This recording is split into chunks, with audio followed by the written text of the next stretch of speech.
자, 그 함의가 무엇인가? 그러니까 이청준이 소설에게 걸었던 기대가 컸다. 혹은 소설가로서의 자기 자신에게 부여한 무게가 엄청나게 컸다라고 이제 볼 수 있을 것 같고, 그 대표작이 당신들의 천국이고요. 제가 이참에 좀 읽어보려고 샀는데 작년 2학기에 샀거든요. 근데 이번 학기에도 또 지쳐가지고 이제 못 읽게 생겼는데, 지난 2학기에는 만화를 보겠다고 해가지고 또 그랬고, 아무튼 여러분도 우선순위를 정해가지고 이제 하나씩 하시고요.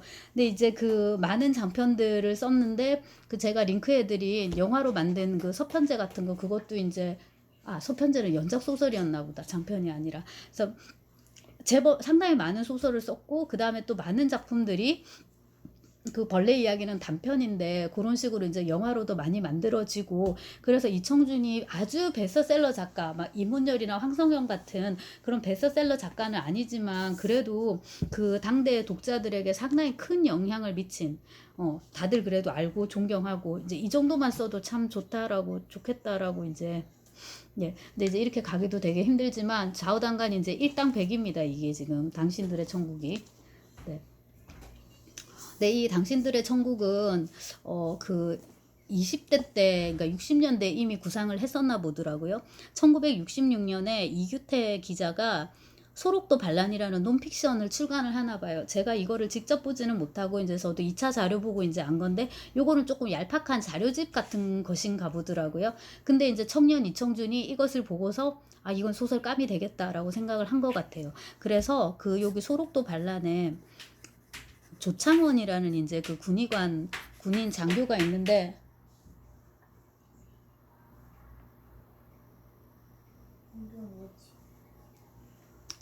네, 이 사람을 직접 찾아갔나 봐요. 찾아가가지고, 그러니까 이분이 그 소록도를 이제 재건한 이제 그 사람인데, 여기 이제 조백헌 원장의 이제 모델이거든요. 근데 이제 이 양반이 실제로 이렇게 축구 경기도 한번 기획을 해보고, 그 다음에 이제 그 소록도에 오마도 간척 사업, 요게 핵심인데, 그 진짜 이렇게 바다에다가 돌 깔아가지고 이제 이렇게 간척 사업 하는 거를 이제 성공리에 이끌었나 보더라고요. 그래서 찾아가가지고 이제 소설을 쓰겠다 이제 했었나 봐요. 그 처음에는 이제 싫다 했다가 이제 누가 되지 않는 소설을 쓰겠다 해가지고 이제 씁니다만은, 누가 됐는지 안 됐는지는 모르겠지만 어쨌거나 이제 저는 이렇게 이제 특정 모델이 있는 소설, 그거를 이제 공표한 소설, 이 표현이 더 맞겠죠. 그다음에 이제 특정 사실을 또 실화 소설이라고 이제 표현하기도 하는, 그렇다 할지라도 결국 남는 거는 이 텍스트이기 때문에 이거는 그냥 참고만 하시고요. 소설 속을 들여다보면서 소설 속 인물들과 그 갈등에 집중해 주시면 이제 되겠습니다.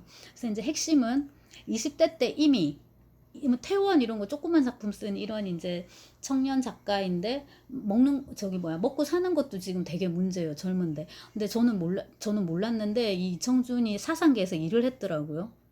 그거 이제 싣고 이렇게 하면서 이제 이게 인연이 돼가지고 출판사에서 이제 조금 일을 하면서 소설에 대한 포부가 정말 컸던 것 같은데 이때 이미 이런 거를 한번 써봐야겠다. 근데 이게 이제 규모가 그러니까 주제가 큰 거예요. 그러면 이제 자료 조사도 많이 해야 되고, 인물들도 조금 더 확장을 해야 되고, 그 다음에 스토리도 뭐 이거 찌질하게 그림 그리네 만에 뭐 소설을 쓰네만에 뭐 원고를 찢네만에 이런 거 갖고 안 된단 말이에요. 그러니까 큰 사건을 다뤄야 되기 때문에 조금 더 뜸을 들인 것 같습니다. 그렇게 해가지고 이제 그 1974년, 75년에 신동아에 연재를 하게 됩니다. 신동아라는 잡지 여러분 아시나 모르겠는데, 옛날에는 지식인들이 참 많이 읽는 훌륭한 잡지였던 것 같은데 요즘은 아무도 읽지 않고요. 저도 여기다가 뭔가를 연재를 하다가 원고료가 너무 적어가지고 그만둔 기억이 네, 지금 이거 보니까 생각났어요. 10년 전에 있네요. 아무튼 그러고 이제 단행본으로 나온 거는 1976년입니다. 네, 이 70년대에 이제 생활상이 이 소설 속에 이렇게 들어가게 되는데, 그래서 제가 이거를 이제 대학교 때는 아주 감명 깊게 읽고, 뭐 그때는 비판이나 이런 거보다는 일단은 워너비 고전인 거죠. 고전의 반열에 들어가기 직전에 이제 소설로서 그냥 이렇게 감동하면서 읽었고, 이제는 이미 이제 고전에 들어갔기 때문에 여러분은 그냥 읽으시면 돼요. 읽고서 이제 많이 배우시고요. 그 다음에 부족한 부분은 여러분들이 한번 채워가 보십시오. 옛날에는 이런 소설을 썼는데 우리는 더 잘 쓸 수 있다. 혹은 다른 식의 소설을 쓰겠다. 이제 이런 식으로. 근데 제가 이거를 이제 나이 들고 다시 읽으니까 한 20여 년 만에 다시 읽는데, 제가 이청준 하면서 주제의식을 계속 강조를 했는데 주제의식 대비 구성력이 너무 약하다는 아쉬움을 지울 수가 없더라고요. 사실 이 정도 두께면 이렇게 548쪽, 550쪽 이 정도 두께면은 인물군도 조금 더 많아야 되고, 그 다음에 이제 갈등이나 이런 소소한 일화들도 더 넘쳐야 될 것 같은데 그게 좀 안 되고, 그 다음에 너무나도 이제 이렇게 추상적으로 이야기가 전개돼서 네, 아쉽지만은 그럼에도 불구하고 이만한 주제의식을 가진 소설이 없다라는 거, 권력 문제라든지, 그 다음에 이 제목의 아름다움, 당신들의 천국. 그러니까 여기 이제 조백헌 원장이 이 소록도에 부임을 하게 됩니다. 그러고 이제 이 사람은 꿈이 있는 거죠. 그래서 이제 자기식의 어떤 플랜을, 계획을 가지고 이렇게 자기만의 어떤 이 계획이 있어요. 그거를 가지고서, 설계도를 가지고서 이제 이 소록도를 발전시켜 나가려고 합니다. 그럼 여기에 이제 여러 이제 인물들이 많은데, 의료부장 김정일, 보건과장 이상욱, 그 다음에 보육소 이 미가마들을 돌보는 또 교사가 있습니다. 서미연. 그 다음에 여기에 같은 보육소에 또 남자 선생님이 있습니다. 윤혜원. 그 다음에 이 마을의 산역사 같은 또 어르신이 한 명 나오는데 황장로라 불리거든요. 이름은 황희백입니다. 그러고 이제 뭐 그 밖에 이래 인물들, 과거의 인물들도 나오고 이제 이런데, 예컨대 이 이상욱이 지금 보건과장인데 이상욱의 어머니 아버지가 있어요. 그게 이제 이순구하고 지영숙인데, 이 사람들의 사랑 이야기, 그리고 이제 이 이상욱이 어떻게 태어나고 어떻게 길러졌고 어떻게 바깥으로 나갔다가 어떻게 다시 소록도로 오고 하는 이야기가 이청준 특유의 그 신화적인 그런 그 문체로 이렇게 기술이 돼요. 그 다음에 이제 황희백, 황장로 같은 경우에도 되게 이제 신비적인 그런 인물로 보이는데, 역시나 이제 이 어른이 입을 열면은 난리가 난다. 이제 이런 식으로 해가지고 과거를 이렇게 얘기를 하는데, 그것도 이제 마찬가지로 이청준 특유의 어떤 그런 신화적인 그겁니다. 제가 그냥 건너뛰어 버렸는데, 여기 그 초기작 실린 거에 보면 줄광대 요런 제목의 소설이 있거든요. 근데 요거도 이청준은 이제 그러니까 이야기거리를 정말 열심히 찾아다니고 공부하는 그런 작가거든요. 그래서 기자나 그에 준하는 직업을 가진 인물이 많이 나와요. 그래서 그 사람이 어떤 소재 혹은 사건을 들었을 때 취재를 가는 식의 그런 이제 구성을 취하는 경우가 많은데, 제가 지금 기억이 가물가물한데 이어도도 그랬던 것 같고요. 그렇게 하고 이제 현장으로 가서 그 사람들을 만나면서 그 사람들 얘기를 들려줍니다. 근데 여기 줄광대도 이제 줄 타는 사람이 나오는데, 나는 네 어미를 죽이고서야 비로소 줄을 탈 수 있었다. 뭐 이런 식의 그 예술을 하기 위해서, 이 줄광대도 예술인이니까 그 예술을 하기 위해서는 다른 모든 거를 다 없애버려야 된다. 속물적인 모든 것들 다 없애버리고 그런 류의 인간관계도 다 끊어야 된다. 거의 신화적이고 희생적인 제의 그런 게 좀 있어요. 그리고 이제 그게 서편제에서는 더 극대화 돼가지고 딸의 눈을 이렇게 폭 해서, 그러니까 너는 보이지 않아야지 더 이제 소리에 그 예술에 이제 더 몰입할 수 있다. 이제 이런 식인 거잖아요. 그래서 굉장히 낭만적이고 관념적인 그런 이제 세계관을 보여주는데, 그게 이제 당신들의 천국에서는 이런 예술가 테마가 아니라 위정자 테마입니다. 위정자, 정치 행정가. 그거를 통해서 이제 나타나는 거예요. 그거를 이제 구현해야 되는 인물이 조백헌인데, 요런 이제, 정치, 권력, 현재, 1970년대, 박정희. 딱 박정희입니다. 이게 박정희고요. 요 라인이 하나가 있고요. 그 다음에 이제 요 신화적인 계열들. 황희백의 과거, 그 다음에 이제 이상욱의 과거, 이런 식으로. 그 다음에 요 소록도에 또 과거가 하나 더 있어요. 조백헌이 와가지고 이런 일을 하려고 하니까 사람들이, 저거 뭔가 기시감이 있는 거예요. 옛날에도 이런 일이 하나가 있었다. 뭐냐 하면은 주정수라는 인물이 이제 여기 원래 원장으로 있었습니다. 근데 이 인물은 일본인이에요. 근데 이제 이 인물은 그 소록도를 위한다, 소록도의 나환자들을 위한다라는 식의 이제 입장을 취하면서 실제로는 뭐를 하고자 했다? 자기만의 동상을 설립하고자 했다. 그래서 이제 그런 식의 배반이 계속 일어났다라고 이제 합니다. 그래서 제가 지금 핵심어 말씀을 드렸는데, 배반, 동상, 낙원 하나 더 넣겠습니다.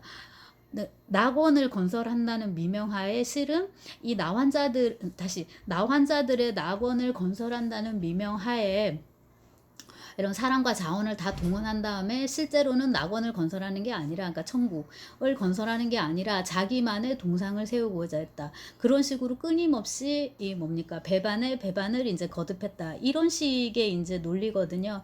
근데 이제 이런 식의 이런 몇몇 키워드, 관념, 그 다음에 이거의 전개가 단편에선 괜찮아요. 그러니까 이 병신과 머저리도 그렇고요. 그 다음에 그 퇴원도 이거를 27살짜리 청년이 썼다고 생각을 하면은, 네, 좋죠. 그래서 이제 이런 게 이제 신춘문예 당선되고 뭐, 예, 그거 뭐 좋습니다. 근데 이제 저게 너무 기니까, 마지막이 이 퇴원인데, 쭉 가서, 지금 막 어둠이 깔리기 시작한 거리로 나는 천천히 병원 문을 걸어 나갔다. 퇴원의 마지막 문장인데, 병원 문을 걸어 나갔다. 퇴원했다. 이제 그리고 앞으로 마주하게 될 세상에 대해서 이제 이청준이 쭉 쓰는 거죠. 그래서 재미지는 소설들이 많은데 여기에 보면 별을 보여드립니다. 이것도 친구가 영국을 갔다 왔나, 영국 유학을 간다고 하나, 뭐 이런 식으로 하는 친구인데, 이 친구가 여의도인지 어딘지 한강 어딘지에다가 그 망원경을 세워놓고 돈을 5원 받아요. 5원. 5원을 받으면서 이제 별을 보여드립니다. 이러고 있거든요. 그래서 또 사랑 이야기 또 하나 들어가고, 근데 역시나 이제 되게 낭만적이고 서정적으로 또 관념적으로 이제 이렇게 들어가는데, 이런 것들을 이제 다 종합을 해가지고 이런 요소들을 다 이제 이 당신들의 천국에다가 이제 집어넣는 거죠. 근데 이제 큰 줄기를 이루는 거는 어쨌거나 낙원, 이 천국을 만들겠다라는 조백헌 원장의 이제 의지인데, 사람들이 이제 그 주정수의 환영이 되살아나가지고 저 녀석도 또 자기만의 동상을 세울 거야, 저 녀석도 이제 배반을 할 거야 라고 하면서 이제 잘 믿지 않지만은 어쨌거나 이제 이렇게 진행을 합니다. 그리고 이제 점점점 이제 앞으로 나아가는데, 그 중에 하나가 이제 축구 대회를 하는 거거든요.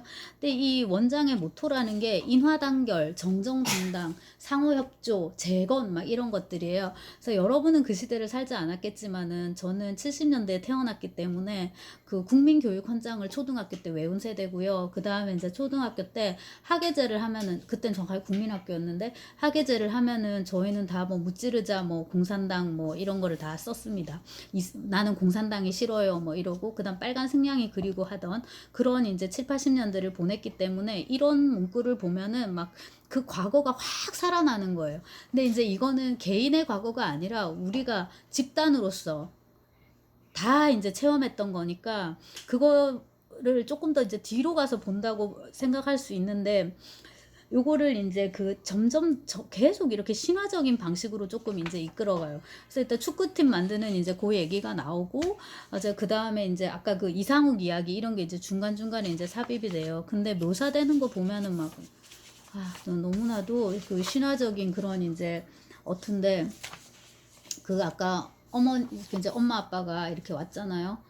근데 이제 둘이가 결국에 자꾸 이렇게 해가지고 이제 임신이 돼버려요. 두 사람의 비밀은 어느새 섬 전체 원생들의 비밀이 되고 말았다. 그리고 이때부터 섬에서는 그 설명이 불가능한 수수께끼 같은 일이 실현되고 있었다. 섬 전체가 한 생명을 잉태하고 그 생명을 당국의 눈을 피해 자기들끼리 은밀히 길러내기 시작한 것이다. 이렇게 나오는데, 여기 그 젊은 남녀인 이순구하고 지영숙은 나환자예요. 그래서 그 사람들 속에서 말하자면 살 수 없어가지고 둘이가 이제 다른 곳에서 이 소록도로 들어가던 중에 이제 만나게 된 거예요. 근데 이제 그 나환자들은 단종 수술, 그러니까는 이게 이제 하면 안 되는데 이제 이게 사랑하다 보니 이렇게 해버린 거예요. 근데 이제 그 묘사도 굉장히 신화적이고, 그래서 그 김승옥 식의 에로티시즘하고 이청준식의 에로티시즘은 너무나도 차별적입니다.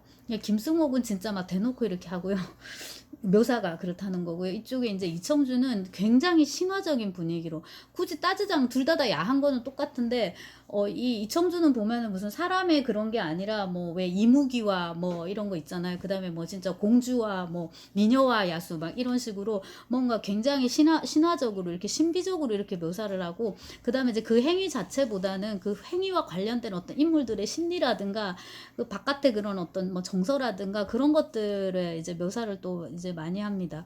자, 이제 요게 이제 하나가 있고, 그 축구하는 그 스토리가 이제 하나가 있고, 중간중간에 이렇게 이제 인물들 얘기가 들어가고, 그 다음에 핵심적인 이 간척 사업입니다.